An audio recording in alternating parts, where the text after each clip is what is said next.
now listening to Heresy FM. Real heretic music.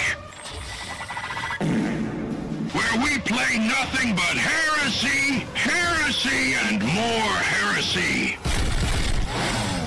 This ain't your commissar station.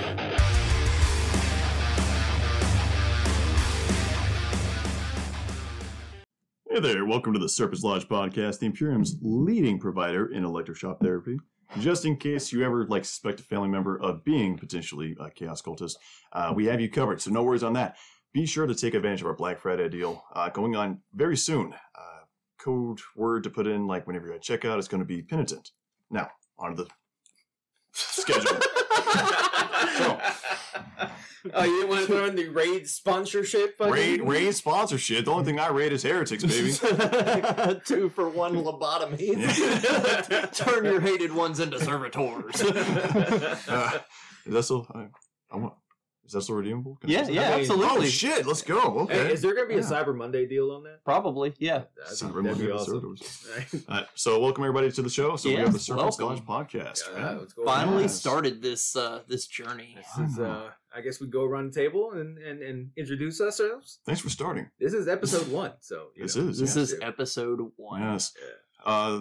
I believe this was titled "No Clickbait, Just 3 Dudes." I'm going to add on something, pop in the cherry. Let's go on. Pop in the cherry, yes. Yeah. No clickbait. However, there is some clickbait. No clickbait, just Hyman. Just beautiful voices. Yes. All day, all the time. Anyway, Yes. so would you like to kick off the introduction, Sure. sir? So hey there, my name is Step Pro. I had a very unfortunate encounter with an ogre, but that's aside from the point. So all the things you need to know about me right now, I believe we'll get into further detail later in the podcast, right? Probably. So I play Imperial Fist. I live, breathe, and abide by Dorn. Brogo Dorn and the Imperial Fist. That's It's bread and butter. Brogo Dorn. Brogo Dorn, the life, bread, and butter of the Imperium. God bless. Emperor bless, sorry. Don't shoot me.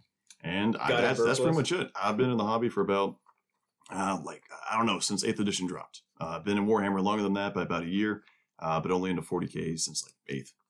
So yeah. All right. Oh, yeah. So I am Grandmaster Groot, and my main factions are orcs and space wolves.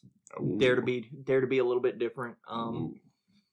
Stepbro was actually the one who got me into this hobby. I've been playing probably You dirty bastard. just a little under a year now, and I love the hobby. Love everything about it. So it's on to you, buddy. No, it's on to me. All right. How's it going, everybody? This is your boy, Corn Berserker. If you can't tell by the name, I fucking love this goddamn hobby. I love the goddamn World Eaters. Everything about them just screams kill, maim, burn in my soul. All right. I've been playing... Hell, I've been in and out of this hobby since about end of 6th, beginning of 7th edition. So we're talking 2013. Yeah, I've played so many fucking armies. My main armies right now are Custodes. I'm just starting up the World Eaters. I'm getting all pets fucking paint. Yeah, we're Painting those goddamn jackals. As we're looking over at the paint tray of just a pile of jackals looking like they're stacked like skulls on a throne. Yeah. Batch painting goes a long way when you're doing that shit. Speed paints help too. And then I also play Grey Knights. Grey Knights their lore has always been one of my top tier fucking things. I played Grey Knights during 7th edition when Teleport Shunt was one of the most broken fucking things ever to grace the tabletop. Bastulous.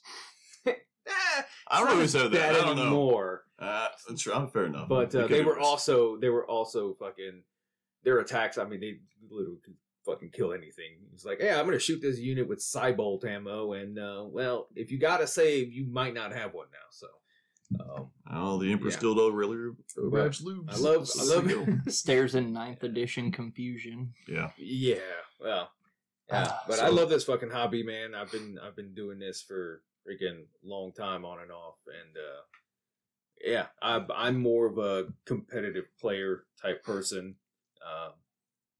just recently got into the freaking lore because of Step Up. Yeah, you're welcome. I'm an enablist, what I do. So case in point. Speaking of the lore, let's discuss some of like our lore, the intricate lore. So, by the way, just going over the discussion topics. This episode, we want to be talking about why it's the best time to get into 40K. If you're listening to this, either you're really bored and a veteran, or perhaps you're entirely new, and you just want to find out, how do I dive in? You've seen the clips, you've seen the action, you've seen the people eternally bitching online. You want to know what it's about. So why don't we go around and we'll introduce ourselves in like some more detail, a few more fun facts, and then we'll go on to, I believe, some more stuff about why now's the time to get into 40K. Okay, you want to start? God damn, put me on the spotlight. Okay. Well, I mean, you started the last rotation. I know. Yeah, no shit. I should have seen it coming. I didn't. Okay, so as we've said 20 times by now, my name is Stepbro. So again, I got into Warhammer around like exactly beginning day of 8th edition, like to that day. I was actually in the hobby before that, and I got a fun little story about how I got into the hobby. So, are you guys familiar with the game called Total War Warhammer? Oh, yeah. Yeah, absolutely. Fantastic game. Love it to death. Hundreds of hours, if not thousands. The first game was out, and they offer like a little free DLC thing, and all they said was if you stop into a Warhammer store. And I was like, there's fucking stores for this? What the fuck? And I was like, so I look it up, and I was like, oh, there's a store within driving distance. Let's go. So one day I was off work. I went ahead and drove over there, and I walked in. I had no idea what the fuck I was getting into. But if you don't know, the video game covers the old world, or Warhammer Fantasy. Mm-hmm. So you had like the Empire, Bretonnia, Tomb Kings. This was old school Warhammer Fantasy that no longer exists. For those of you out there, this is a pre-Age of Sigmar. Yes. So exactly, yes. This is what came before Age of Sigmar. Bro, I barely broke the surface into fucking Age of Sigmar. Oh, don't worry. We'll be getting into that. Don't worry on that. Yeah. But I got in, and the only thing I knew about Warhammer was Warhammer Fantasy. I looked up Warhammer lore, and the first thing that popped up was Warhammer 40K, and I was so fucking confused because I went from dwarves with crossbow bolts to fucking bolt guns. And I'm like, what the fuck's going on? But I walk in, and this store was separated like most GW stores. You have the fancy stuff on like the left, you have the 40K stuff on the right. And of course, my friendly local crack addict, Warhammer manager, came on over and was like, hey, buddy, what you in here for? I'm like, video game thing, code, gimme. And he's just like, oh, it's okay, little buddy. Come here. Is this before or after he touched you? It comes a little bit later in the story. But okay. yeah. I jumped the gun. I know. Yeah. Show me on the Chaos Space Marine where he touched you. My heart. But he went around, and I was deadly confused, and he did not pick up on any of this, the fact that I was talking about Warhammer Fantasy. So he was just talking as if I knew everything about Warhammer, and I was lost as could be. And then I finally say, hey, what happened to like the dwarves? Because that was my big fantasy faction was I love dwarves. That's cool as fuck. I like the shield wall. I like with the crossbows and artillery. You like digging holes. I like digging holes and mining for stuff, fucking knife ears. And then he just looks me dead in the face, and with as much enthusiasm as he can muster, he's like, that got blown up. And I look at him like, what the fuck you mean that got blown up? Yeah. And I was like, yeah, that no longer exists. So I'm like, you're telling me I play this video game. I was super hyped for this. You're telling me you hyped me up to new levels of saying there's an actual tabletop of this where I can paint my own guys. And then you tell me that my world is destroyed. Yeah, and then, but then he's like, reset. but we got this cool thing, and we got this cool thing. And I was like, fuck it, let's grab some. I got my thing. I left, and I came back later, and I bought the very first starter set for Age of Sigmar, which I still have the box for. And it was Stormcast Eternals versus like Corn, Blood, something. Super cool, everything else. Been in the hobby ever since. And ran Slaves of Darkness once I started knowing stuff. Got in 40K, played Imperial Fist. I have not stopped playing Imperial Fist. It's only gotten so much worse. And at that point, that's pretty much all she wrote. I think that's all I'll say for now. Okay, so I guess it's on to my turn. So like I said, I'm Groot, and I'm your fellow orc enthusiast. Started out this hobby, like I said, Stepbro started me out, and I had been talking. He had mentioned 40K, here and there and everything, and finally I mentioned, that he had mentioned it, and I'd been wanting to get into it. Yeah, I see you tapping on your veins. Yeah, that's exactly what you become, a heroin dealer. First one's free. Yeah. But so I told Stepbro, I was like, man, I really want to get into this. I was like, but it's super expensive, and because I mean it's expensive for me. I'm on the poor class, but you're a working man. Yes, working man. We'll call it that. that's just government for poor. So Stepbro was like, "Oh, don't worry, buddy." He was like, "I have a 3D printer. I've got you." I was like, "Wait a minute, 3D printer? You can 3D print Warhammer?" He's like, "Oh, I can 3D print anything." More on that later. Yes. So I will say I'm a little bit of a pirate as far as GW is concerned. Most of my armies are 3D printed, just because I think they look. In a lot of cases, the models look better. It's a lot cheaper. It's easier to get into. But so I think I've really only got like one box, and that was the box that you gave me, which was the Age of Darkness box. Yeah. And I've got a couple of other little small boxes that I've collected and put together, but most of my stuff is 3D printed and lovely. And but me and Stepbro started playing like single games, and then all of a sudden we started getting in a couple of friends that were already in Warhammer, and next thing I know, the rest is history. And now I'm a crack addict. Now you're on a podcast about Warhammer. now I'm doing a Warhammer podcast, so as you can imagine, it's going great. Have to find something to fuel these 7 credit cards. Oh shit. So yeah, it's on to you, bud. All right. Yes. It's the one and only Corn Berserker here. Hi, Corn Berserker. You can call me Corn for short. Hi, Corn. Yeah. But it's Corn. It's Corn CORN because corn for the corn god. Corn for the cornflakes. Yes. Popcorn for popcorn throw. Yeah. Yes. Well, my introduction to this hobby came as a complete fucking accident. Really, it was just happenstance. I used to, and I still kind of do every now and then, play Magic the Gathering. I had a buddy of mine get me into that when I was in the Army. Bro, this is a 40K podcast. Yeah, well, this gets into this, okay? Screw you. Magic is still fun to play. Either way,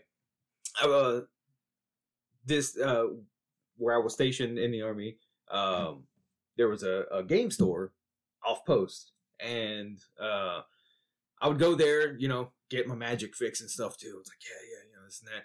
Well, he also sold, 40K and fantasy stuff at the time. And I would always look at the models. I'm like, man, those models look kind of cool, whatever, blah, blah, blah. And then one day I was just perusing through. I was like, you know what? I'm going to look at these models. I'm going to see what they got. They got some really cool looking stuff. I'm walking through, seeing this and that. And I see the Dark Vengeance box, which had the Death Guard versus the Dark Angels. And I was like, man, that's pretty cool. And I was looking at Chaos Rhinos, and I was looking at this. I was like, man, these guys are awesome stuff. And there was a dude at the freaking register who had like a pile, and I mean a pile of boxes. All of them said Warhammer 40K, right? And I'm like, oh crap. Well, the guy rang him. The guy behind the counter rang him up. He was like, that would be like $837.42. I'm like, fuck Christ. I'm like, what did he buy? And when I look closer, he had probably about 2 big boxes, 1 medium-sized box, and then like a couple of smaller ones. And I'm like, what the hell is he buying and stuff? So I look over and I started looking at it. I was like, oh, that's cool. I think he had some Blood Angel stuff. And I was like, oh, that's cool. That's awesome. And then did he have a neck beard and a fedora too? No, actually, all I he said he was buying Warhammer, not Magic. This is true. He said he was a Dark Angels player though. Oh, was it Blood Angels? No. Oh, Blood Angels. Yeah, Blood Angels. Yes. Yeah, it was Blood Angels. And I was like, oh crap, this thing's expensive as hell. I'm like, I can't afford this on the $900 a month I'm making as a freaking nothing basically. But every time I went back to the store, I always looked at this freaking model. That's where that military line of credit comes in. They didn't take Star Card. Unfortunately, they would not take Star Card. So right before I was getting out of the army, I went back to the store again, and I was like, screw it, I'm gonna do it. And I picked up that Dark Vengeance box. I think it was Dark Vengeance at the time. And I picked it up. I was like, screw it, I'm gonna go for it. I love the models. I'm gonna put it together, right? And I started putting together I cracked open the box. I saw the dice that were in it, and I was like, oh crap, this is a whole game. Wait, I thought it was just models. They came with dice? Yeah, the like good dice or generic dice? Yeah, the generic white okay. You got ones. My mind went to like really cool beginning. Oh man, no. It was the same dice that you get in the Age of Darkness Horus Heresy. The shitty white ones. Yeah, the shitty white ones with the scatter dice and stuff and the templates. Just no scatter dice because 40K. Yeah, exactly. No. It did have scatter dice. Because it was before 8th edition, it has scatter dice. And I'm new, I don't know what to do. Yeah. Essentially, what you got in the Age of Darkness box set was what you got in there. You got the templates, you got the 2 little measuring sticks, and you got your scatter dice and stuff like that. There are some days I hate it when you guys talk about like older editions, but there's sometimes I love it because I feel like back in my day. I feel like the kids sitting on Grandpa's lap while they're telling war stories. Yes. Let me wait till you get to the war stories about how you used to be able to combine 2 different armies together, like Tau and Eldar. Or Jesus Christ. Yeah. It was the Wild West during that time. That's basically what it was. But yeah, I saw that. I was like, oh, there's an actual game. There's a rule book? What the hell? I thought these were just like models, like you would see at like, a hobby store and shit. So, I was like, oh, okay. Started learning. And I started watching YouTube videos, people playing and painting videos. And I'm sitting here and I'm putting these things together. And this was all press fit shit. So I was like, oh, cool. This is awesome. Oh, blah. And that's what started my addiction. Because I now had Dark Angels, and now I had Death Guard. Cringe. Yeah. This is not a Dark Angels friendly podcast. No offense to some people, but look, there's a certain type of person that plays Dark Angel, and they if you play Dark Angels, I'm sorry for you, but there's sometimes you just have your own group of people that you fit in with. Play Dark Angels, break the stigma, do what I did. But yeah, and that's what started the fucking whole thing. And then all of a sudden now I have a collection of freaking Chaos Space Marines with a damn Helldrake. Yeah. Then I was like, oh, I want to play freaking what was the other one I picked up? Dark Eldar. I was like, oh, I'll play Dark Eldar. These guys are cool. Oh, look, Blood Angels. I want to play those guys. But I had like 5 armies at one point. Like, not even enough to make 2,000 points, but I had 5 damn armies because I was like, these guys are cool as shit. This and that. I didn't know anything about the lore. I didn't know any of that crap. Right? I have models. These are cool as shit. Yeah, exactly. So, I'd play at stores against people and this and that. And then, freaking, I played at a couple of like store tournaments here and there and stuff. And then, GW started, I think this was like halfway through 7th edition, and they fucking, Taudar was the thing. You would take you would have 2,000 points. You'd have like maybe 1,200, 1,300 points of like Eldar, and then you would, because they sold them in detachments, you would throw in a detachment of 3 Riptides, right, from Tau. Yeah. And it was Eldar skimmer spam, so all the fucking vehicles, because all the vehicles had this rule called Jink, which acted as like another save on top of your armor save and your cover save. It would give you like a 4-up save. All right. Freaking. All the new people listening, this doesn't apply to this. No, this is not this edition. No, this has gotten a lot more tamed and a lot more not Wild West. Do not be dissuaded by our stories. Yes. So yeah, you'd have dudes with freaking a million freaking little skimmer tanks from Eldar, and then you had 3 Riptides, and it was just like, okay, this is gonna be an auto win. So, I jumped out because I was like, this is getting ridiculous. I was just not doing this. And I started playing another tabletop game. And then every once in a while, I kind of come back to 40K. And I'm like, nope, still same shit. All right, fuck it. And then I jumped into Warhammer Fantasy. And I played Vampire Counts. Vampire Counts, which is now called the Soulblight Gravelords. Yep. We're the shit. Okay, you were just fucking, you're like, oh, I lost freaking 30 guys. All right, well, I still got 60 more. And you're just running zombies up their asses. So I played those guys. That was fun. And then it was just like that, just on and off over the years and stuff. And then 2019, when I moved to current residence I'm in now, I got out of it. So I was like, I have no one to play. It's just me, whatever. It's just that. Like a bad addiction across back. That always stayed with me, though. It always stayed with me. Flash forward a couple years, I'm hanging out with these two and a couple other friends. All of a sudden, I hear Groot talking to Step Bro about 40K Lord. Or just 40K in general. And I'm like, the hell y'all know about 40K? And it's like, wait, you play too? I was like, yeah. No fucking shit. Yeah, that was bro. That was when I was still fresh.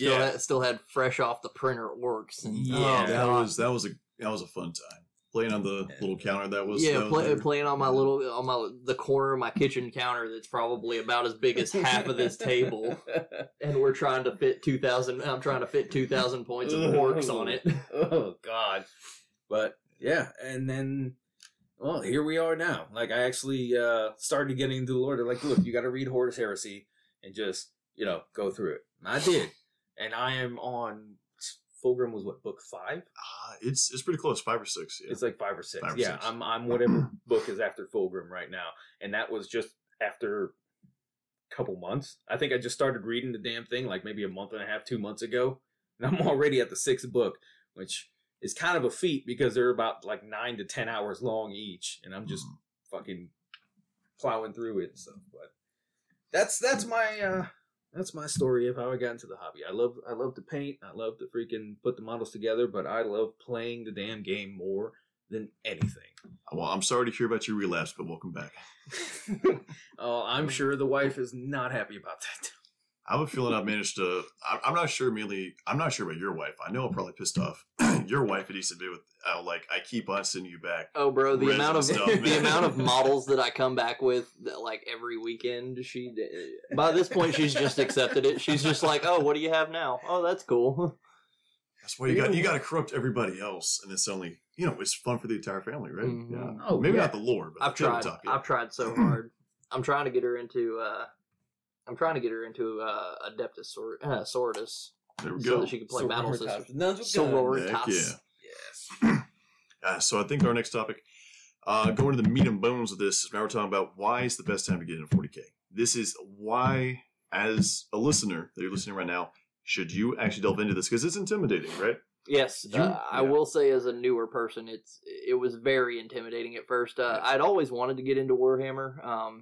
As like a kid and everything, I had friends that played it that of course had money and everything. Yeah. And then like it evolved into people were talking about Warhammer, but I had no idea how to get into Warhammer. So I feel like, that was part of the reason we wanted to start this was to, give people a kind of a guide to get into 40K, just like a little starter. Here's how you do it. Yeah. Honestly, one of the biggest hurdles of getting into 40K, because you can get into the lore all day. That shit's free for the most part. The fucking price point. Goddamn GW and their fucking prices. That is the biggest issue. Because you're like, man, I want to play this army right here. You grab the freaking collecting box. You're like, $160 or $130, depending on if you go to your local game store, which I highly advise. You're like $130 and you get like 10 models. I'm like, oh. I really want to do this. But that's the beauty of it because I've seen it go all the way as far to I've seen guys that are soldiers that are deployed in fucking in Afghanistan and Iraq and stuff, and they're playing 40K on literally they're playing 40K on their cots with rocks and cans and rocks as their armies and stuff, and then they've got cans and canteens and different shit as as terrain and everything. So as far as I think it's not necessarily the price point. I think it's also just really how bad you want to get into it, how creative you can get with it, and also wanting to enjoy the hobby because like anybody you can hypothetically play this game with essentially nothing, right? Like it could be with like canteens, rocks, everything else. And that certainly can be done. But there is a certain pride and everything else that you can't beat the feeling of seeing models actually being painted up. And then you've seen your army arrayed in front of you and the enemy army coming up across the field. Oh, it's beautiful. Yes, beautiful. Oh, yeah. It's pretty good. Now, I will say, I'm not sure, you all mentioned briefly, but like overseas and stuff. And of course, I'm the civilian of the group. So this is outside of my expertise, but I do remember sticking, like when I first got in the hobby, there was like one photo that circulated around And it was exactly like what you described, of playing like with proxies, and it was like two soldiers. I like, know ready- exactly. Yeah, I know the exact photo you're talking about, where they have rocks just lined up. Yeah, one and dude's then- like playing Eldar, and he had a bunch of like white rocks, and then the other dude. No, that's just an average Eldar player. No, you go to tournaments, you see that. Yeah, Eldar bullshit. But again, go back to the podcast. One of the main reasons is because you almost need a guide getting into this hobby, right? You need somebody who knows the ropes, or at least partially knows the ropes, or maybe a partner to delve in together. 100%. Yeah, and if you find somebody who's a bad guide, because like, you know, like any community, there's going to be like people out there who, quite frankly, maybe shouldn't be in the community, or maybe just shitbags overall. And that's why we here. Make gate creeping. Yeah. Gate creeping. Gate creeping. Gate creeping. You know what? Gate creeping, gate keeping, gate peeping. Make it great again. Maybe not do gate peeping. Smack them with a hammer. Hey, I said gate peeping, not like Smack them with your war mallet. yeah. There Go are from there. there are definitely some people that should not be in the hobby. And So while we advise always going around, like it's always better to have somebody in person. But if you are a friend or you're by yourself and you can't find somebody and you have nobody else to guide you into it, hopefully we can also be the guide to sort of, we'll take your hand in ours and we'll skip through the field as we lead you to a plastic crack. And then we'll like all smoke it together in a bowl. We'll skip through the gardens of Nurgle together. Yeah, exactly. Yeah. So specifically about the edition, let's talk about that. So it's basically a brand new edition. It's been around for a few months at this point. What was it, June? Yeah, I think June 24th is when it finally. Yeah, so probably dropped. close to 6 months now, probably not 5 months, but it still feels new. Yeah, because at that point we're not even a year into it. Yeah, and I mean we only have what is it, 4? It'll be 4 factions that will have codexes. 2 that are out currently. The Space Marines and the Tyranids, and then here soon the Adeptus Mechanicus and the Necrons are dropping new codexes on top of, well, besides Adeptus Mechanicus and their stupid stilt leg model. Yeah, isn't that a character? Yeah, I believe so. Right? So I think so. It might be. So either that or it's an infantry unit. So I don't think it's a leader. So their new character unit, whatever the hell it is basically the clown dude on stilts with a butt plug. Yeah, it's a sniper. It's a sniper on stilts with an exhaust butt plug. Is literally what it is. Yeah. Now, on the other hand, the new Necron models, those are nice. Some of them look pretty very nice, I will say. Yeah. However, when do their codexes drop? I know pre-orders just dropped, so probably here in the next. Technically, usually, unless it's like a big release, usually it's 1 week. Okay, so yeah, I'd say probably YouTubers have already like revealed a lot of the shit from it. That's why. Of course they had leaks and. GW's always got leaks. Yeah, there's forever leaks. Yeah. I'm pretty sure they leak their own shit. Yeah, I'm starting to think that their leaks are in-house, like planned, like with the 10th edition. The pictures that came out looked like some dude was sitting in his car with the actual rule book. It's like, oh, he just went on break and was told to.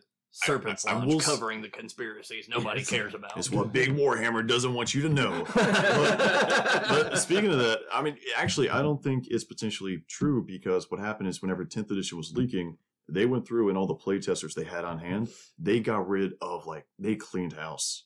After 10th edition leaked and all the rules came out early for 10th edition, they cleaned house. All those playtesters basically got batted to the side because they could not find where that leak was coming from, but it was coming from somewhere. Probably coming from the playtest. Yeah, so it was probably that. So a part of it could be planned leaks, but part of it could not be. But playtesters are the real heroes of the community. They are. Yeah. Thank your local playtester. I'm on my lunch break. Let me leak this book real quick. So that being said, it's very easy to get into, because in that case, you, although you're like a little bit behind the curve, especially considering like you could be listening to this whenever like 11th, 12th, 13th editions coming out. Who knows? And that being said, new editions are preferably the time to start, because everybody's catching up with the rules, everybody's learning, and usually the best time to basically jump on it. Yeah, and this edition is wildly and vastly different from 9th edition, which we caught the tail end of. And I was a fresh player learning 9th edition, and as soon as I had 9th edition down, they were like, oh, by the way, forget that 10th edition's here. Fun. Like, they eliminated an entire phase from the game. So the psychic phase used to be its own thing. Gone. Not a thing anymore. Now you're just shooting mind gun. What else? They got rid of the individual... Morale phase. Morale phase, yes, morale is gone. Yeah. Morale got replaced with battle shock, which is a very interesting. It's funny because, and to caveat on what Stepbro was saying about jumping in now. Okay, that's a very military term. To caveat, yeah. Well, it's accurate. It's accurate. Yeah, but 10th edition came out June 24th of this year. Okay, it is now currently December 1st, maybe November 30th, something like that. I don't even know what day it is. Wow. Okay. I just know it's a day I'm not working. It is. So, it is November 26th. Okay, whatever. November 26th, all right? So it's been exactly fucking 5 months since then.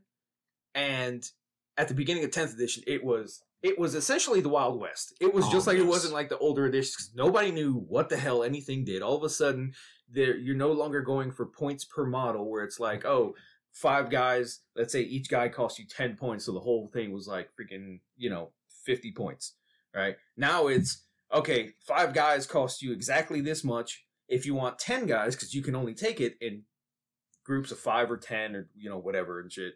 If you want 10, now it's going to cost you 100 points. Whereas before it was like, I want 7 dudes in the unit, that's 70 points.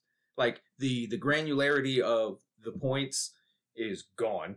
So if you can only fit, 1,985 points and you have nothing that gives you that 15, you're just playing enhancement. Yeah. But even if you can't, like custodians don't have an enhancement that costs 15. Their minimum is 20. Sounds like a skill issue. Sounds like a GW issue, but I'm an orc player. I don't have to worry about that. Yeah. But yeah, it was wildly different in the beginning. Like things were broken, like beyond repair when it came to certain these armies. Like Eldar was at like a 75% win rate. We used to be able to put Gazgul in a truck. That was a good truck right there, We used to just conga line fucking Gazgul through trucks and get him to an objective. Gene Stealer Colts used to be able to conga line across the board. So it's like, look, this unit comes in here, and now you got a unit of 20 dudes stretched out 2 inches apart from each other across the damn board, so you couldn't deep strike anything. Like it was insane. It was not. Now it's gotten a little bit more roped in. Things have been balanced and tweaked for the most part. This is GW we're talking about, so balance is a very subjective term. Tell that to Step deployment zone. You're an orc, that doesn't count. Yeah. But so yeah, this is the perfect time now because things did get more simpler, and it's a lot more tamed. People know what the armies do.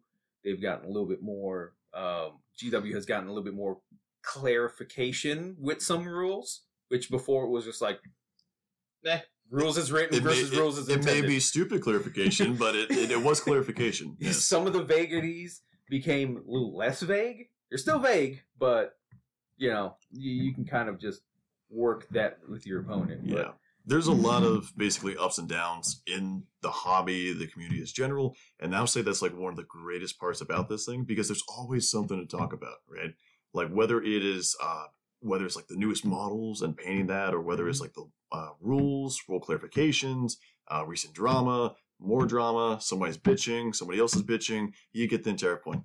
But the game evolves and is basically a living game, right? And we haven't even tiptoed into the lore because bro, me and you like for the past year I've been playing, like what was it, every day I was messaging you talking about, oh god, I found this out, can you tell me about this step, bro? And that's like the beautiful thing that honestly like I love more than anything is when you drag somebody in and they immediately delve into it and they start asking the questions. You're like, yes, it's like this and it's so cool and oh my goodness, it's amazing. Oh my god, it's like the you saw someone absolutely epic and you just like run around and be like, you won't believe what I just saw. Oh my goodness.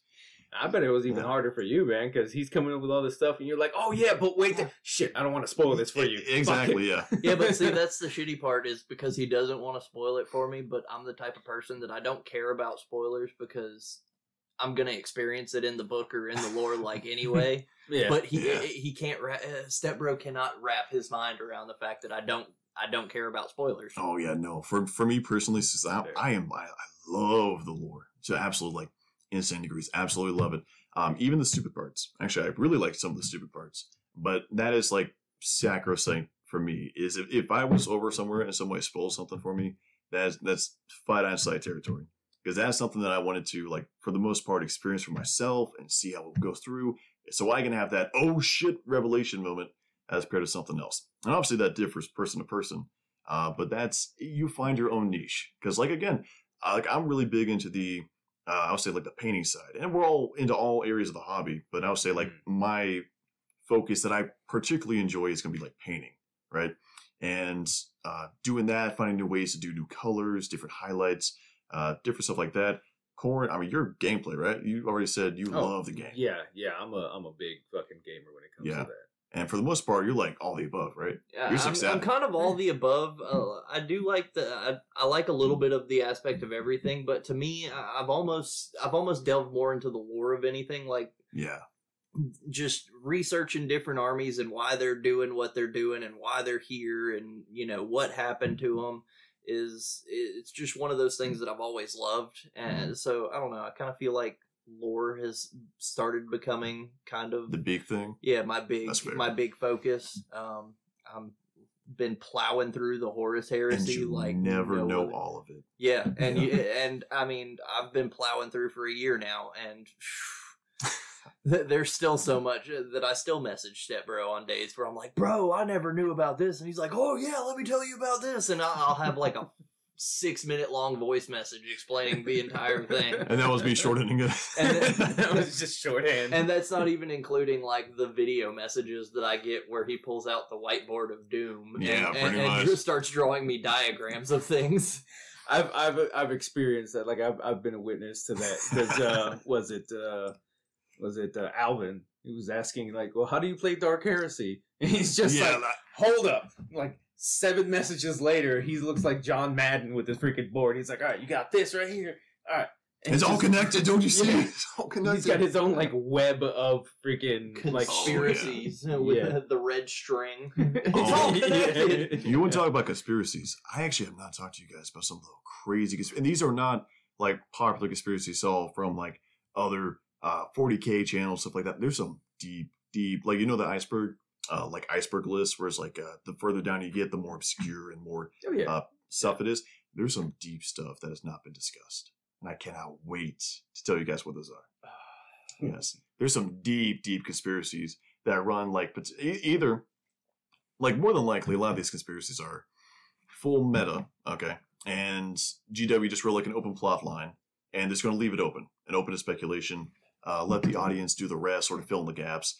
Or I've noticed they do that a lot. They do, yeah. I mean, truth be told, I mean, if you want to take a lot of the magic out of it, you can honestly pull yourself back. But why do that when you can just like lose yourself in a fervor and just have fun with it? Oh, that's a hell of a rabbit hole too. Oh, it is hell. Not to mention, you also have like 40 different writers writing these books and the lore and stuff like that. So it's like each of them can bring their own rabbit hole, and it's just like, oh shit.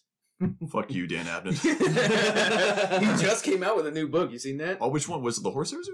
I don't know if it was a Horse. Are you talking about an Audible? It's the new 12th Gaunt Ghost. Oh, he's still making that, isn't he? Is that one? I think so. Yeah, I got a notification from Audible. It's like, hey, you might like this. It's by Dan Abnett. I'm like, you're a slut for Games Workshop. Get over here, bad boy. Yeah. It was. If I can ever get through the Horus Heresy, I'll eventually go to other books. I'll see you in 6 years. Yeah, I'm halfway through. You're on what book? Freaking 20. I think it's 24. Out of what? 68? No, it's like 63, 69, 70. Well, not including Siege of Terror is like 63. 304. It's only like 50 something if you don't include like the short stories. Yeah, and that's like honestly Tales of Heresy and all that shit. And even then, that's actually. Like, you know, we've used Siege of Terra, which for those of you who are unaware, let's like very briefly caveat this. In Warhammer, right? And we're mainly dealing with Warhammer, fantasy. Well, not fantasy, fucking hell. Warhammer 40. Don't say no. Warhammer 40K. That's the main setting. There's also Warhammer 30K, which is the entire prelude of what happened 10,000 years before. 10,000 years before. Why the 41st millenniums and shit. Yeah. And that is renowned. Fuck Erebus, by the way. Oh yeah, fuck Erebus.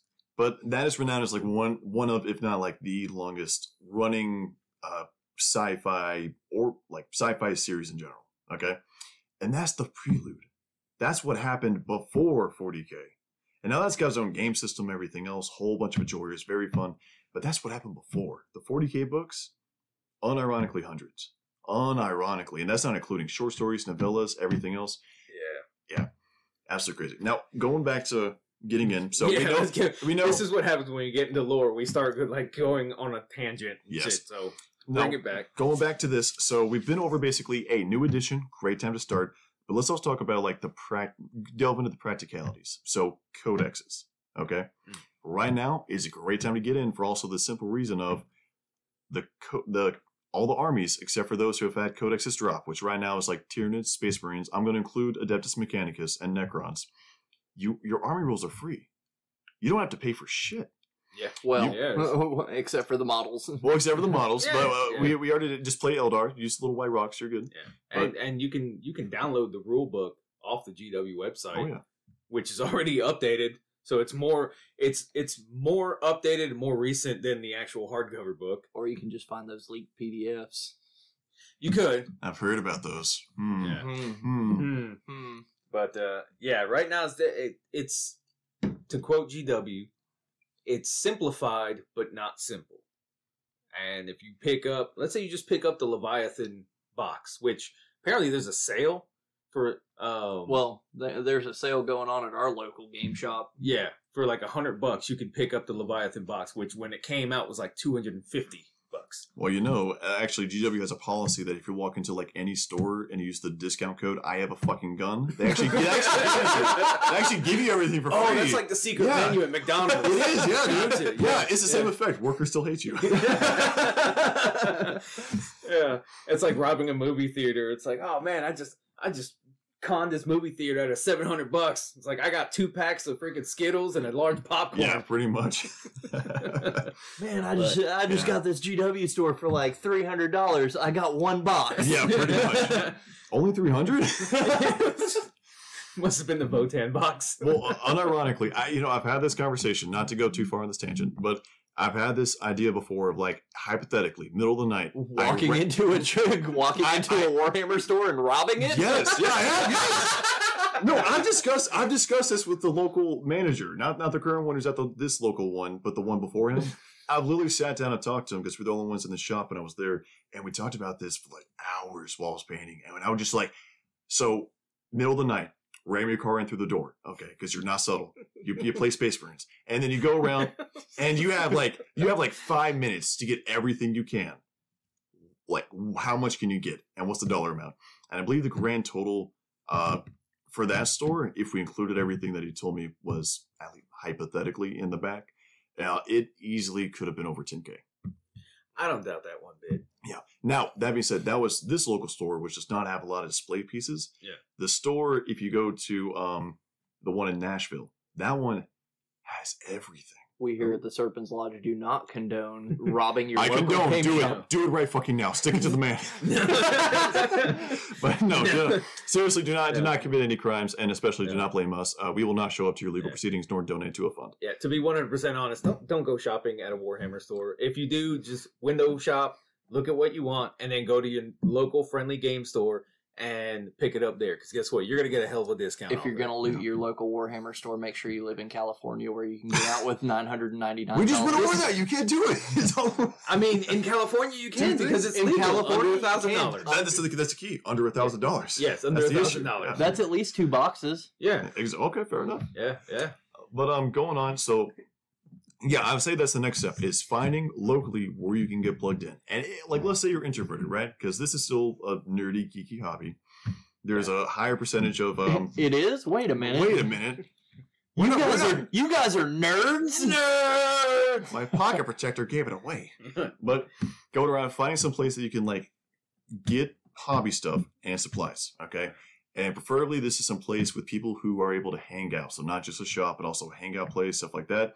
And don't worry, you don't have to go and like talk and make idle chit chatter. Most of the people in there are just like as awkward as you are. It's okay.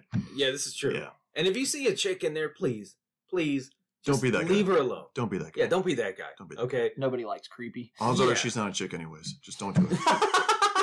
Jesus. Again, depending on your region of the country. We're bleeping that part out. Anyways. But if you go around and find people, you will find people who are more than willing to first of all take you by the hands, just vet them first, make sure they're good people, everything else, but also find cheaper ways of getting into it. Like hypothetically, if you go into a Warhammer shop, I know for a fact this is like Games Workshop, Warhammer, like company training. If you walk into a Warhammer shop and you say, hey, I'm new, I don't know what I'm doing, the first thing that manager should be doing is giving you the free model and giving you like a little paintbrush and like these shitty intro paints to say, try painting. Because the first is always free. Now, granted, I've been to like 3 separate Warhammer shops, not including like out-of-state ones, but I've only had one do it, and that's the one here. The other 2 have told me to go fuck off. But really? Yes. So I can personally verify this is the better Warhammer shop. I will say that was the one thing I never knew about Warhammer either, was that every month they do a free miniature. They literally just a little package. It's a little individual model, but I mean, and you know, half the time it's probably not even what you're probably using. But I mean, shit, experience plus free plastic crack. You just got free painting practice. Come on. But every month GW does do a free model that you can just go into the store and say, hey, I would like the free miniature of the month, and they'll here you go. It is a limited supply, so make sure you get there like beginning of the month. Everything else, because like if you go there like even like a week into the month, they may be out. But get in there like the 1st, 2nd, 3rd, just whenever you got free time. Swing by on your way from work, or like if you're going to the area, stop by there, pick it up. Worst case scenario, they say no, and or they like, hey, sorry, we're out. In that case, you're already at the Warhammer store. Might as well look at the models and see what. Look at the armies, see what you like. There's so much, and do not let that manager pressure you into buying anything you don't want to, because a lot of them have the predatory practices like GW does. Upsell. It is a sale. Exactly. Yeah. It is a sales position. Mm-hmm. Yeah. That man is a used car dealer. They will give you the free introductory game, whatever, and then they will try to push on you the most current box release at whatever. So in this 10th edition, it's Leviathan. They will try their hardest to push you on it. Just tell them no. If they start getting pushy about it, just walk away. Go into, again, your friendly local game store. Those guys there, again, usually pretty cool. I mean, the ones around here are pretty damn cool for the most part. Well, for the most part, they're not a salesman. They're just trying to. Well, I mean, it is a sales position, but it's mostly a retail position. But they also care. Sales position. Yeah, but they care about you more than the guy. Yeah, they want you to get what you want rather than just to make the money. A customer that's already hooked is not as valuable as a new customer who could be a new supply. Exactly. For that stuff. Yeah. Now that being said, okay, so there's that. I believe we will be having episodes coming out hopefully pretty soon regarding like armies, everything else, and there's plenty of videos out there talking about like what army to choose if you want to view that in the meantime. But I feel like we got some more unique takes on the army, and we're going to tell you a bit more than like Joe Schmo on YouTube and whatever else is going to tell you, right? Yeah, we will definitely not be the drawn out, this is the Space Marines, and they perform like this. So to give you guys some examples. Stebro, how many armies do you own? 2, 3. Are we including fantasy and Age of Sigmar? Let's go with 40K for right now. Okay, that's fine. Let's see. Imperial Fists, Night Lords, Death Guard, Imperial Knights, Imperial Guard. I'm missing some. Chaos, I guess, undivided. Oh, well, I said Night Lords, I think. Yeah. Oh, okay, yeah, they are Night Lords. At least 5. I guarantee I have at least like 1 or 2 more hiding somewhere. Okay. But yeah. Groot? I'm sitting at 3, technically 3.5. I have Orcs, I have Space Wolves, 30K and 40K Space Wolves that I kind of proxy back and forth. I have Imperial Guard that is what I'm currently working on a Death Corps of Krieg styled Imperial Guard army. Yeah. And then I have like, I don't know, I'm halfway into an army of Necrons that me and Stepbro were kind of printing off, and then I said, fuck that, I want Imperial Guard because Imperial Guard sounds fun, so I'm sitting at 4. Yeah, about 4.5 armies. Yeah, right? like 3.5 armies. Yeah, 3.5. Yeah. Me personally, I'm sitting at 4 armies currently. World Eaters are getting put up, but I have Imperial Knights, I have Custodes, and I have Grey Knights. Oh, you fucking Knight players. So, yeah, to give you, the reason I did that was because we're not some dudes who just picked up our first army and we're like, oh, this is why, like, we have experience. Yeah, we're not 3 dudes that just play Ultramarines. We're 3 dudes with a bleep sensor. You know we're telling the truth. Oh, yeah, yes. Yeah. Look, fuck it. I use the word fuck like a comma. And we're not afraid to use the bleep sensor. Yes. Well, there goes the bleep. But, yes. So, our first bleep! Yay! Fuck yes! So, yeah, we have experience with vast amount of fucking armies. We have years of experience between us combined, and the information that we give you is not speculation unless we say, yeah, we're speculating. You know, where it's not. We'll tell you when we're giving you our thoughts. We're telling you when we're telling you the actual like fucking truth. Like we're not like. This army is bad because, and then we'll name some shit off, and we'll be like, well, you know what, we're gonna put that to the test. I'm glad you said that because this actually, this is a pop quiz. Thank you for participating, Groot. Me and you, we know each other, right? We're getting into Warhammer. We're excited. Whoa, hey, we found you on the street. You look like a nerd. So hey, me and my friend here, we're looking to get into Warhammer. Tell me where do we start? What do we do? Where do we go right now? Where do you go right now? Sir, right now, this amount of urgency. So what do you know about Warhammer? Absolutely jack shit. Absolutely jack shit. Okay, if you want to know, are you interested in the backstory or the models? Both. Yeah, both. Both. Okay. Both. Yeah, both. I need to know backstory Yeah. before I go Yeah. pick out my models. Backstory. Okay, if you want to know backstory, we can go And either the front to the story. beginning or we can start at where we are right now.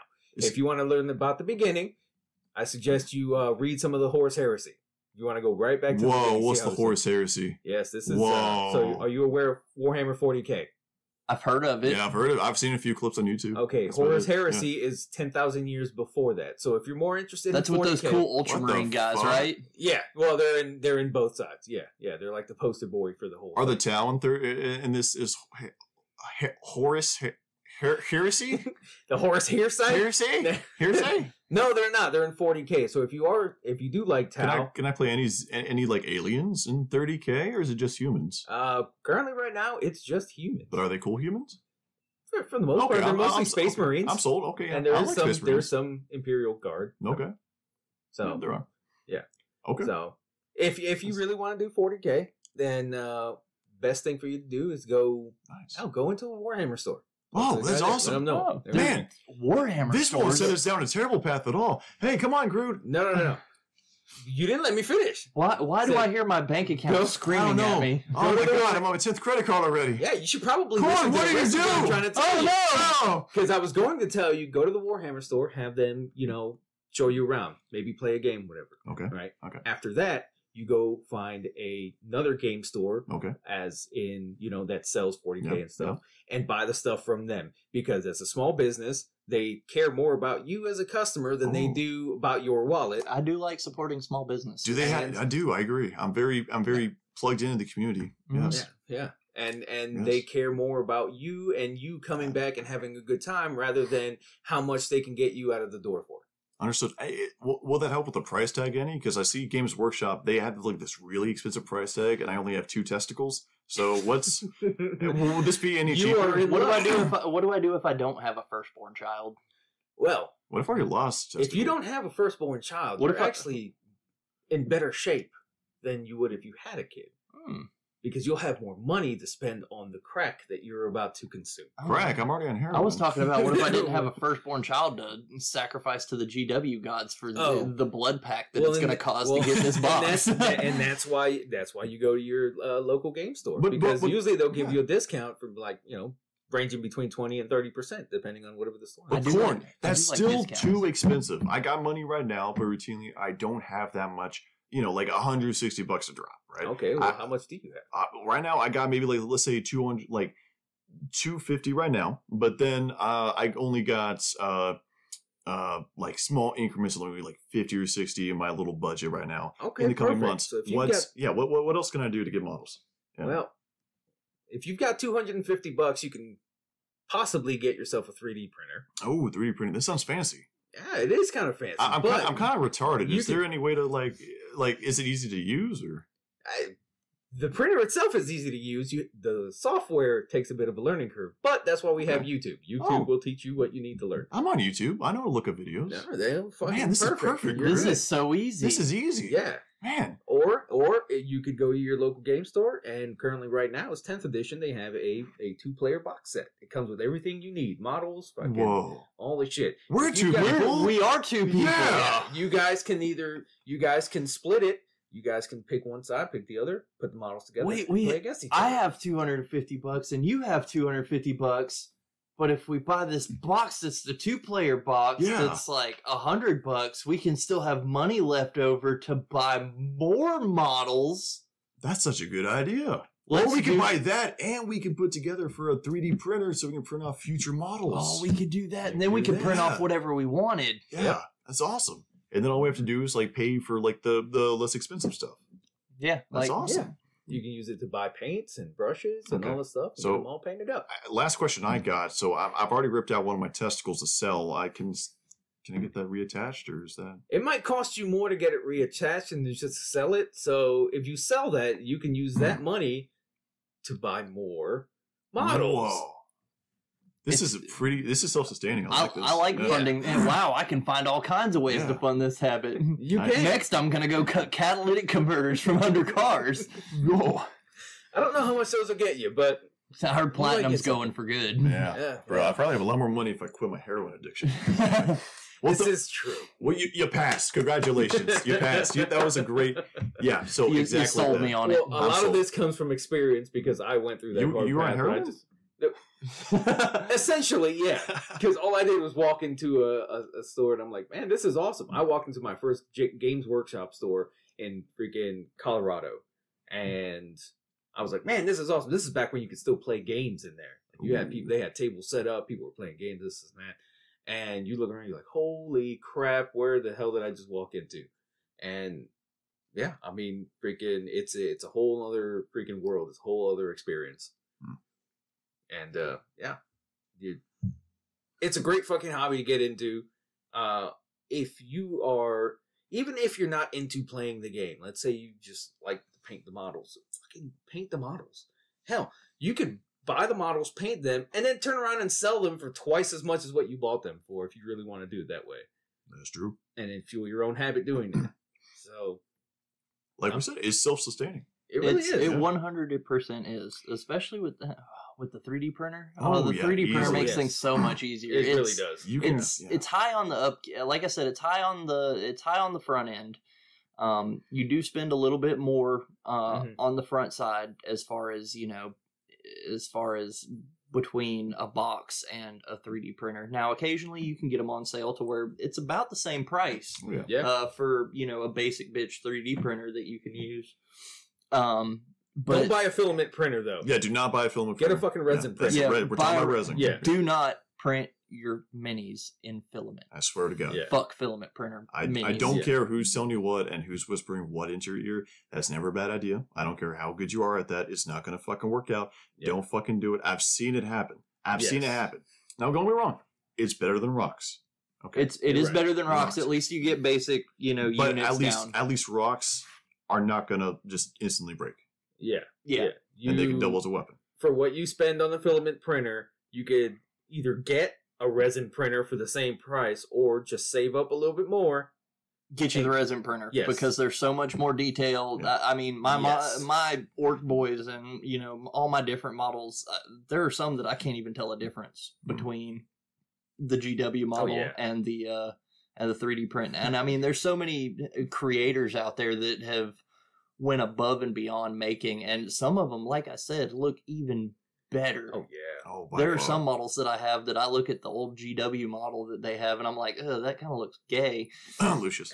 Yeah. The Lucius model, Lucius the Eternal looks retarded, and now we've got I looked at the 3D printer model for Lucius, and oh my god, it looks so nice. Oh, yeah. And that's another great thing too is you got the 3D printer. Cool. Damn, I just dropped like $400 on a 3D printer and a washer and a curer for it and stuff and some resin. Where do I get the files? The fucking internet gives them to you for free. Now, granted, you might want to verify some of those files first before you get them, because I downloaded what I thought was Custodes, ended up being sexy Custodes, and they look... Sexy Custodes. You telling me, bro, if I had a Custodes army, I would 100% run Emperor's TTS Sexy Custodes. 100%, man. If you don't run Sexy Custodes, you're not running Custodes. Time to oil up the Emperor, baby. Just the most homoerotic positions. Emperor, I'm here for your sponge bath. Yeah, just what I was thinking. But the internet, you can get them for free. So you don't even have to spend any more money unless you really want to, and you go on like... If it says Tau Waifu, don't click on it. Don't do it. Yeah. Tell women do not look like that. That's a lie. That's propaganda. Oh, fucking life hack too, or hobby hack if you want to know it. Let's say you bought a box of 10 Space Marines, right? Or 5 Space Marines, whatever the fuck it comes in, right? And you have 2 options of building them a certain way. You're like, I'm going to go with option 1. Well, all the bits for option 2 are still on the sprue. Guess what you can do with a 3D printer? Print off the fucking pieces you're missing, and now you can have option 1 and 2. Boom. Just figured that out with my goddamn Exalted 8 bound. Perfect. Nice. So, and the cost afterwards is ridiculously low. I think me and Stepbro just printed off 3,000 points of guard, and I think like something that altogether would probably cost me 3,000 points of guard would cost you a lot. $6,000. Yeah, a lot of. So I looked it up, and Rogel Dorns alone are like $50 a pop. Yeah, I think. I'm surprised it's only $50. Yeah, I think it's probably more. I think Rogel Dorns are about $50 a pop. Like their main big fuck off battle tank. Well, kind of fuck off battle tank. Yeah, definitely a major player. Yeah, sure. Definitely a major player in any guard army. And for the price of 3 Rogel Dorns, I'm getting a 3,000 point army that includes a Bane Blade with more than likely all the variants on it that I can switch between Bane Hammers and Shadow Hammers. And if you don't know what 3,000 points of Imperial Guard look like, scary. We saw how much 3,000, like less than 3,000 points of Night Lords was, and that was Night Lords. Yeah. 3,000 points. So Imperial Guard are pretty much a horde army for the most part, unless you're running tank heavy.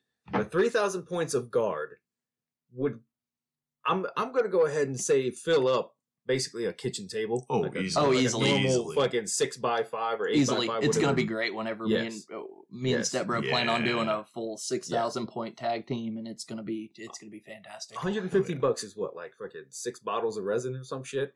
Depends on which type you get, but I mean, technically, you said 150.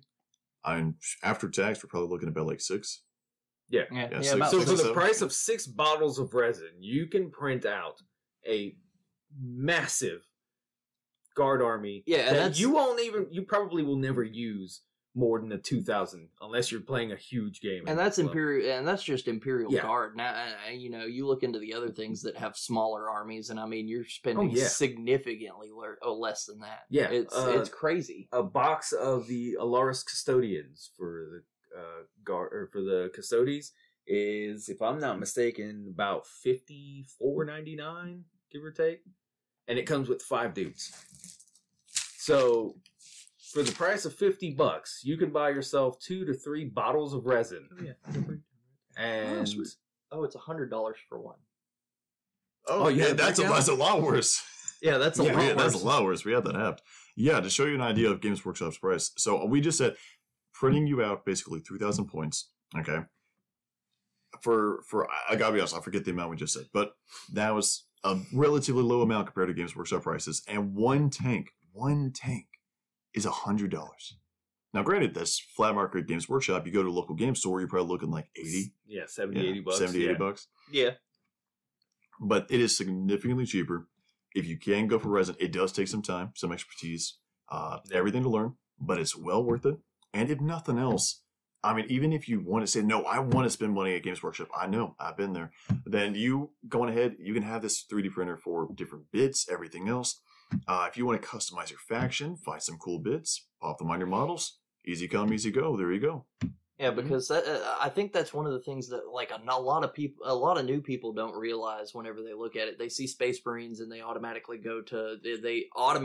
everybody goes to Ultramarine. Those are the only Space Marines that exist. That's the poster boy. Yeah. Oh god, fuck you, GW, for that. And whenever I looked and I found out that no, there's actually 18. Still alive legions. there's technically 9 loyalists, 9 traitor, and again we'll get into the lore a little bit later. So if you're confused, look up different stuff. And 2 redacted. But I'll add the bleep in for that. But we'll definitely get into that. Yeah, we will. But there's also like including the chapters, which are basically like the little baby forces of these original legions. I want to say the actual named with color schemes, everything out that we know of is around like 400. Like we know. Oh yeah, that's the actual chapters. Like chapters. All the breakdowns. So 18 legions, 400 chapters amongst those 18 legions that are known. Yes. And all with different color schemes and different stories. And guess what? You can play them all. Oh yeah. Yeah, and a lot of them are successor chapters to already like the main legions that you see. You're gonna play them as one of the 18 legions, but you don't have to just paint them as normal run of the mill Space Marines. You can, I mean, in all actuality, fuck it, you can paint them however you want, and that's the beauty of this. That's really the beauty, is just the customization, the creativity in the community. Oh, here's a brief. I know we're running a little bit over on time, but here's a brief thing I want to address. Timers. Yeah, fuck timers. But here's a brief thing I want to address, because this was like a mental block that personally I did. Maybe I'm just stupid, okay? But this is that I could not get over for a while. Is that I went around, and when I first started, I said, cool, do I have to paint these this way? And it was the same thing. I got Space Marines. I'm like, do I have to paint these this way? And they're like, oh, no, you don't have to. I'm like, well, can I paint them red? Like this? And they're like, or sorry, can I paint these black? Like these guys? And I was referencing the Space Marines of Black Legion. And I was thinking originally like a black armor scheme. Yeah. And then the dude just gave me a look. The Games Workshop manager was like, yeah. I'm like, but that's the bad guys are those colors. Won't people think that they're them? And like poor innocent me was asking these questions. I was so tripped up and being like, but I can't do this because red's associated with corn, and then purple pink's associated with like Slanesh. And if I do this color, isn't that like declaring them for that god? And I can't do anything else. And it was just, yeah, you paint them whatever the fuck you want. Bro, they're plastic. Exactly. I was way overthinking it. And this is, and again, to kind of delve into the lore a bit. So there were originally 20 legions. 2 of them are undetermined. Lehman Russ did nothing wrong. Okay, I agree with that. Yeah. Okay, so Magnus though. That's a whole other story. So you have options. So you can run your army, your fucking models, paint them whatever the fuck color you want. Okay, it doesn't matter. But if somebody asks you, you'd be like, oh, this is a successor chapter to the Imperial Fists. You know, these are guys that broke off from the main legion and still serve the legion. They're still loyalists and everything like that, but they're kind of doing their own thing. Yeah, or role play your own army. Make up your own army. Or make your army one of the 2 missing legions. So there is a conspiracy that's actually one of the reasons that they took out the 2 legions, was so that Stepbro actually taught me this. Yeah, I do remember that. So you could have 1 loyalist and 1 traitor, just custom legion. Yeah, just a custom legion that's loyalist and traitor. And we'll get more into, like, we can continue this topic. That's perfectly fine. I'm not shutting it down, but we'll get into on a different episode, like the line you have to walk between meta knowledge versus like in lore type stuff, because it's very clearly you're looking in lore and this happened because of this in the real world, stuff like that. Right. And then, but also on the other hand, if you just look at the lore just by itself, super hype. But if you look at real life, you're like, oh, this happened. X happened because of Y. Yeah. That's very obvious. 2 missing legions because 2 people could have their own color schemes. That's pretty much what it is. Yeah. But it was that type of fun stuff. But it's a fun little game sometimes. Yeah, this It's a great game. It's a great hobby, and if you're with a great group, you're gonna have a great fucking time. 100%. And I think so far we have a fantastic group that I absolutely love getting together on weekends and getting the families together and playing 40K and Yep. So I guess the motto for getting into Warhammer is just go stupid with it. Just fucking do it. I know that. Do the exact opposite of what Robert Downey Jr. said. Go full retard. Yeah, go full retard. Yeah. There's no wrong way. Yeah, if you've been eyeing it for a while and you don't know, just fucking do it. Just fucking do it. You know what? In. It's so nice. Pick up one of the combat patrol boxes that you like, because that's the biggest thing. People are like, oh, I don't know what's good and this and that. Fuck what's good. Okay, look at all the boxes. Oh, you like these guys? Fucking get those guys. Put them together. Paint them. Whatever. Go into your fucking local store and, go into the local store and ask the guy who works there, like, hey, what days do you do Warhammer? Right? And he'll tell you. They always have at least one day set aside for fucking Warhammer and shit. You go there on that day and see if anybody wants to play a game. Just be like, hey, I'm new. Now this is why we're such fucking advocates for gatekeeping, because you will find that one try-hard fucking cockknocker that loves preying on brand new people, because he will play the most optimized meta fucking competitive list possible, and he will try to fucking smash your face just to get an easy win and feel good about himself. Okay? If you run into that person, don't be discouraged. Not everyone is like that, okay? Just remember who that was. Plan inside. Do it. Just remember who that was and just never play against that person again. Never associate. Find someone else. There's always going to be one fucking person in there who you're gonna be like, man, this guy's awesome, and they'll take care of you. And a lot of people forget, like, the whole point of playing these games and stuff is to have fun. And a lot of people, they get into us. I've noticed, like, especially with like competitive players get into it, and all they see is the win, and that's all they think of. And so, and to me, it's almost like the fun aspect, kind of. Which, I mean, there's nothing wrong with being a competitive player. There's a lot of people that, that is their fun, is being competitive. But I think there's a time and a place for competitive versus casual. Yeah. Well, that's a good way to basically, to summarize that. The best way is the objective of the game is to win, right? But the point is to have fun. Yes. And if at the end of the day, if you walk away and you're not having fun at that game with that person, then it's not worth it. Simple as. Yeah. Push that person the fuck away. See, those are the type of people that we try to keep from the game. People who are just dickhead tryhards like that. And this is why I kind of feel like we have to explain so we don't get crucified. Like we are comments over. Oh God, these guys said they advocate gatekeeping. Yeah, we do. We advocate gatekeeping. We want people in the hobby who are going to have fun and know the line between being competitive and having a good fucking time. Like, that should be something that you establish with your opponent beforehand. Like, hey, are we going to do this like a competitive game, or are we just playing around? And that's it. Because you're going to have those people who are going to discourage new people from fucking playing the game, because they're going to just raffle stomp them. Fucking, you're not going to have a good time, and they're going to be over there gloating and being shit. Like, those are the people, the gloaters, the fucking tryhards, the bitchy, whiny fucking babies that we don't want in this fucking hobby. 100%.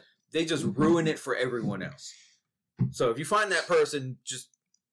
And you can find them. They're usually the ones advocating for no gatekeeping. You know why? Because they're the ones who would be gatekept. That's exactly why. And if you have any questions, or you're just like, well, but Mr. Step, bro, Mr. Group, Mr. Corn Berserker, but I don't like gatekeeping. I think everybody should be able to enjoy it. And it's like, yeah, that's entirely true. But also, imagine the most obnoxious, whiny cunt that you can imagine sitting across trying to play a game with you and doing this shit. And then imagine, does that make the game and community enjoyable for you and everybody else? Yeah. And I guarantee you, unless you're lying, the answer is going to be no. Yeah, you will be all, for not gatekeeping. You'll be anti-gatekeeping. Yeah. You'll be anti-gatekeeping until you play that one person, and then you will realize that that person should not be in this fucking hobby, and people like him should be banished from ever playing anything like this. And that's where you're gonna get that fucking that red pill fucking moment where it's like, you know what, gatekeeping isn't a bad thing. No, it's not anything in my, there's always going to be bad apples that ruin the whole bunch. Exactly. Yeah. Those are the ones we need to get the fuck rid of. Yep. don't let it poison the well. 100%. But I guess that's it for tonight, isn't it, fellas? Yeah, that's it for our episode, I guess. Yeah, 100%. I think we covered a lot of good things. Yeah, I think I definitely think that, if someone listens to this. I'll throw up some like paper or something else like on the screen they can watch, and they'll be like, oh yeah, that. Oh, yeah, this is something great to listen to while you're fucking hobbying, while you're painting or putting together models or something. Or just chilling at work and going through the daily grind. And this is the first episode, so trust me, it's going to get a lot more funnier and a lot more spicier as we go along. But, although we recommend you always go and listen and view all the episodes, if you wanted to skip one and you just like, hey, I'm confident in my ability to get in, and I don't give a shit about you guys. Well, first of all, fuck you. Second of all, hey, you know what? Fair enough. You're the one that clicked this podcast to begin with. Yeah, you choose when we speak, not the other way around. You shut the fuck up. But that being said, we hope you got to know us a little bit more about what we're in. So we're ready to wrap up. I think okay. So in that case, well, ladies and gentlemen, thank you so much for joining us. As always, be sure to follow us on Spotify, YouTube, and also check the YouTube video description for a link to our Discord. That's a nice little place if you want to get plugged into the community in a virtual level. We're having some people there so we can talk lore, games, everything else, whether that's 40K, 30K, Age of Sigmar, fantasy. Doing your mom, we do all the above, right? Yeah, we also on a weekly basis. We also should probably be getting social media set up here in the near future. So once that pops up, it'll probably be everything under the same name, or we'll put links up and look for the links. Always links look for the links. Yes, and so like you said, if if a person feels like they can, I can skip through this, I know how to get in. Next episode will probably be a decent episode for them to get into. If people decide, okay, I know where, I'm not socially awkward, I can go to a store and everything. Next episode, we are going to be going through kind of the next step. You've decided you want to go into Warhammer and everything, but you don't know where exactly to start. Next episode, we are going to be breaking down the new Christmas releases. Just kind of giving kind of our take on price to point comparisons. What army would be a really good starter versus kind of what would be an army to buy to one of the boxes to buy to make an addition to an army you already have. If you happen to do have an army. What deal is a banger and which one's a bust? And if you're already in the hobby and stuff like that, it still is a great thing to listen to, because freaking you could either use that to bolster your army or just skip it. And I will say, after I've looked at some of these prices, some are very good bangers and some are really big busts. I think I know which one you're talking about. Yeah. But so that's it, and we'll see you guys. We'll see you guys next time. Yeah. Sleep tight. Don't Until let then, spite. kill, maim, burn. Yeah, baby.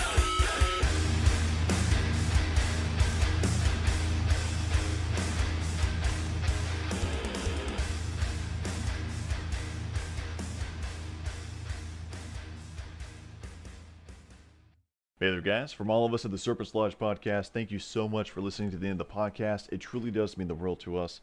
If you don't mind, and if you enjoy this content, why don't you go on ahead and follow us on Spotify, as well as subscribe and hit the notification bell on YouTube.